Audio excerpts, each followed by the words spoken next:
Good morning, you guys. Good morning. Hope that y'all are having a good day. Hope that y'all are feeling blessed and encouraged.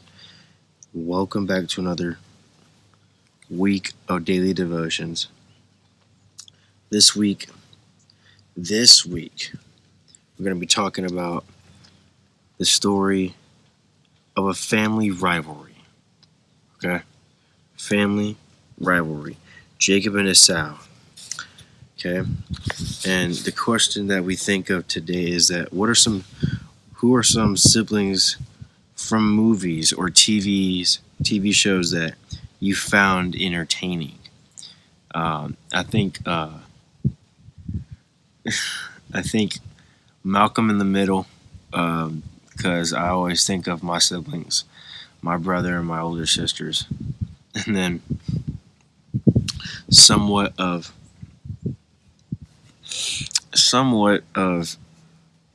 Home Alone, but didn't turn out how the kid did. So, but it's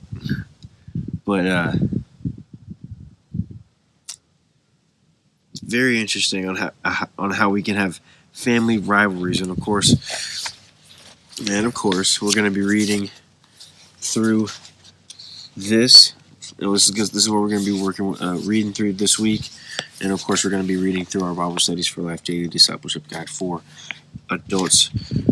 Navigating through family conflict is what we're going to be. Is the section that we're in, the second section, navigating through family conflict, and we're going to be reading today, just going through the story of what we're going to be reading throughout this week, and of course, we give our point here. The point is telling us about how, and of course, this is a story about Jacob being very, very jealous because his brother was felt that he was getting cheated because Esau was getting more blessings. Excuse me. And so he was very angry, very jealous. Okay, so it's something that we got to think about. It's the story of, that's really the story, in a sense, what the story is. And it's going to show a lot of that. So it says here, giving our point, it says, showing blank is critical to restoring a broken relationship. Now, mind you, this is talking about, of course, two brothers.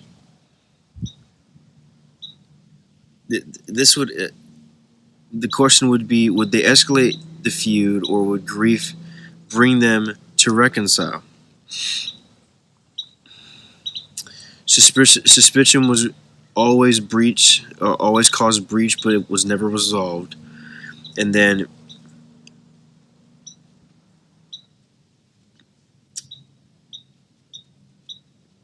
when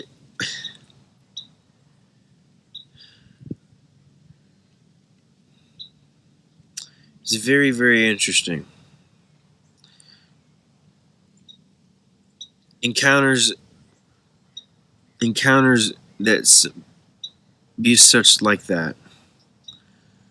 Asking that question. Jacob and Esau, whose impending reunion loomed closer after years as rivals. So they were rivals for years. They were rivals for a pretty long time. So something that we should be thinking about. So the point that we should be thinking about is showing shame and remorse is critical to restoring a broken relationship. It says here, it says, fool me once, shame on you. Fool me twice, shame on me.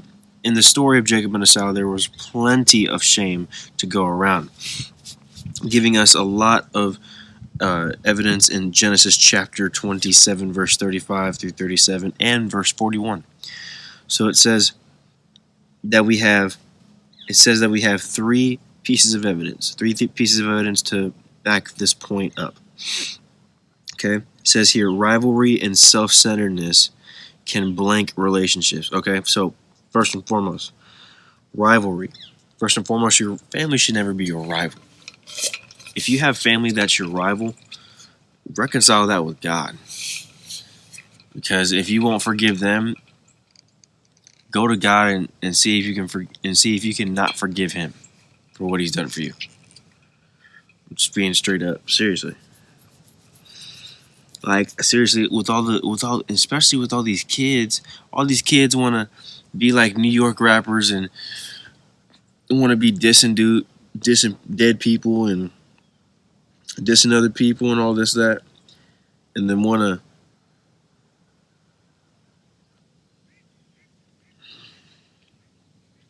to try to find out what's really the inside story. Well, most of all those gang members and thugs, they're all siblings of some sort, blood relative, whatever the case may be. Like they got cousins that beef with each other. Yet they have some sort of religious background. I don't know about that, Chief.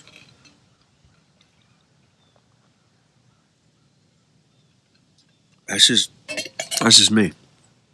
But rivalry, it's not supposed to happen with your family. And self-centeredness is never supposed to happen. That's our flesh talking. Can destroy relationships. Okay, and it does. It says here by giving us birds. It says this by giving us the evidence that first Jacob connived his way into the birthright of Esau using stew as a bait. Okay, it says here Esau had a choice to make. He could either learn from his experience or let it control him and fuel his demise. If not addressed, resentments could lead to rage. Okay, there's a lot of people that have a lot of rage in their soul. There's a lot of people that got a lot of rage in their soul.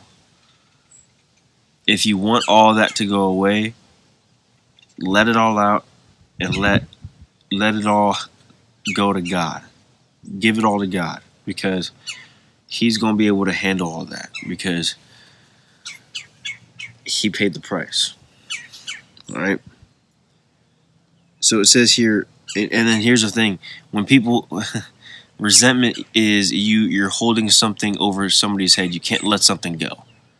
You'll take it to you'll hold a grudge to the grave. For that person. That was me. I had to get away from a person that would not let something go of something that I knew I could not repair. And I was running away from God for 4 years, 4 years. 4 years, because I knew when I was running. We all know too, which is just hilarious. But it says here also that when rage continues to fester, it can lead to tragic consequences, even death. See, I'm glad I'm not dying. Well, and I'm glad that I'm in good health.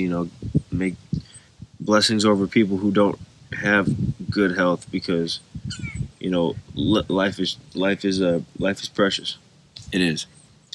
But it says here, while it may not be a literal death, it could be a death of a dream, relationship, or a destiny. Very, very true. Gives us of course, the evidence in Genesis chapter 27. All right, the second piece of evidence that we have, it says here, displaying humility is necessary for blank relationships. Okay, so let's think about this. We're backing this up in Genesis chapter 33, verses 1 through 4. It says here,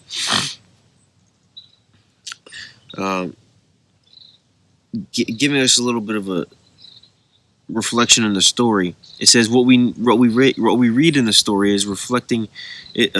What we read in this story reflects a change in Jacob's nature. The once scheming rival humbled himself before Esau. Jacob bowed 7 times as a sign of respect and submission. Esau no longer saw his brother as a rival. This is a powerful picture of reconciliation. Reconciliation is powerful, especially done the right way. Done the right way, and if the other person sees that it's genuine, you know? Even in the face of long-held resentment, the hope of rebuilding the relationship still existed, and humility paved the way. Powerful, powerful stuff. So now, knowing all that, knowing with what we know in Genesis as well, displaying humility is necessary for sustaining relationships. That's what I put in the blank there, sustaining relationships. That's the second piece of evidence that proves our point here. Now, the third and final point that proves our point here, it gives us evidence in Genesis chapter 33, verses 8 through 11. It's very interesting here. It says here, the third piece of evidence says, humbly accept efforts by others to blank a relationship. Okay, so given what we know in Genesis chapter 33, verses 8 through 11, so it says here, then Jacob made an interesting statement. I have seen your face, and it is like seeing God's face, like how it says in verse 10. When we reconcile, we don't just see the face of one with whom we choose to reconcile. We get a glimpse of God's face too. That's how much we have to think about, we're made in his image mindset. Just because you're looking at a human being does not mean you're not looking at God's creation. Yes, you are looking at God's creation. Yes, in a sense, you are looking at God, because God breathes life. Like, that's simple. It says here, out of his respective Jacob's generosity, Esau accepted the gift, and both were saved. The relationship was no longer a win-lose proposition. When reconciliation happens, everybody wins. Okay? See, that's when you know reconciliation is happening. Like, that's when you know that reconciliation happens, is when everybody wins. And see, I want that for everybody. I want everybody to win.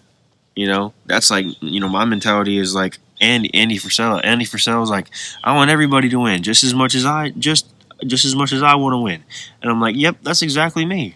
I want everybody to win just as much as I do, because I want to win it all. Personally, I do. I personally want to win it all, but I also want to give it all back too, in ways that it's going to help people. All right.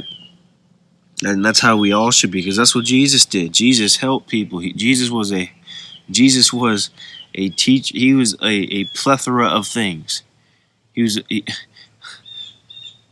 one who did it all. He's the one who did it all, guys. But guys, that's what we are going to be reading about throughout this week here.